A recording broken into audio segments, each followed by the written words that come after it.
excuse if you hear my like kettle, my tea kettle in the background. Just ignore it. I certainly am. Anyway, this video is going to be kind of random for this channel. It's going to be about children's books because I'm in graduate school to become for library science, to become a librarian. And one of the projects we had to do was to talk about representation in children's literature. And I chose the representation of Black girls. Specifically, I chose dark skin just to narrow it down. And also I was inspired specifically by Lupita Nyong'o's book, Sulwe, yes. I don't like remembering, like, is that how? Yes, because I just watched her read it. It's on YouTube, by the way, of her reading it if you don't want to go buy the book. It's probably at your local library. She's probably a little bit in demand because it's so new and so talked about of a book. But I have a whole bunch of other ones because I had to talk about representation, so I had to read them and like analyze, like, is this good representation? Is it bad? Blah, blah, blah. So that's the premise. I had all these and I was like, I don't want to just return these to the library. I want to like talk about them on my booktube channel. So these, and also it's December, so maybe you have a niece, a daughter, or just anyone in your life who would need, just anyone, just buy one for your grandma. Look, I got you a kid's book. Just anyone who you think would want this. Look at my dessert person in the back. I love it. Anyway, anyone you think would like these books, and I have some YA here. I think I want to keep this video under 10 minutes, but if I can get to the YA ones, I will. So I'm just gonna hold them up and briefly talk about them. I'm gonna put the whole stack down so I don't have to keep holding the whole stack, it's heavy. This is called Violet's Music. It's kind of a cute book. You know, she loves music and she wants to find friends that love music like she does and blah, blah, blah. And it's by Angela Johnson. And it's a really cute book. The light is bothering me. It's a really cute book. It's a very quick read, of course, like all picture books, but the illustrations are really beautiful and colorful, like you expect a kid's book to be. She has cute little braids sticking out. I love that. I don't know. I thought this one was cute. I give this one about, I think I reviewed all of these on Goodreads. Yes, I did review them on Goodreads.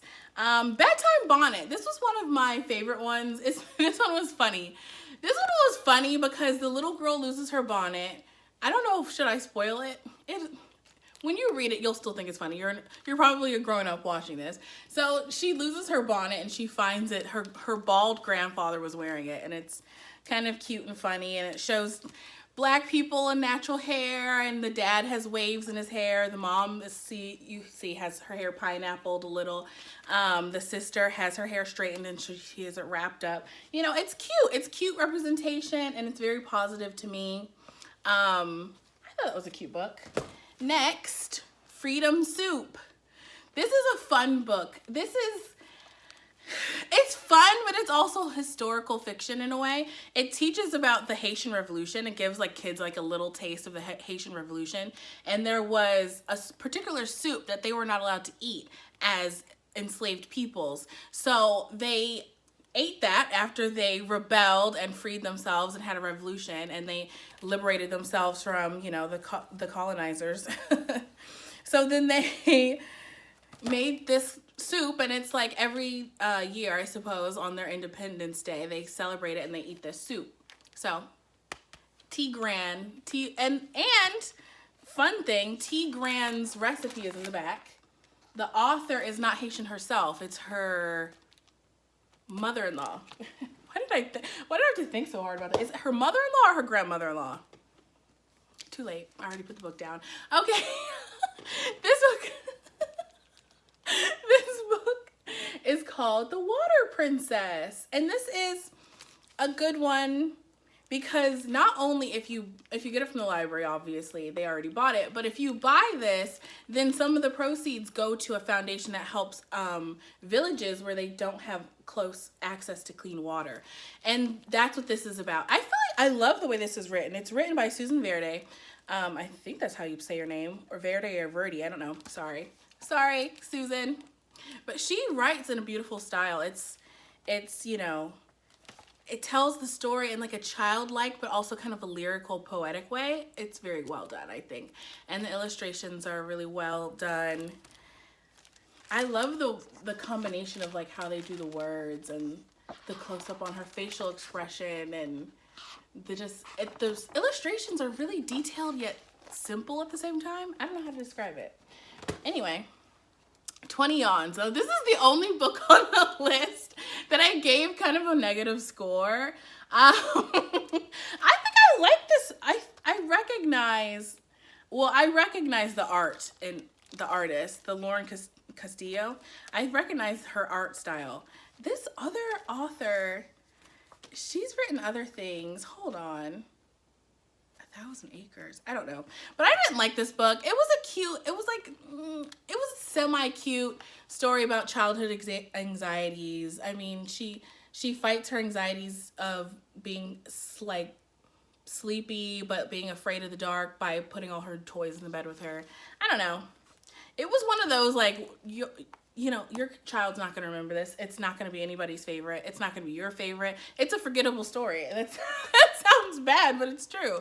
Now, this is a book. That's all of them? Oh my gosh, that's not bad. I did one pretty quickly. Okay, this one is called Visiting Day.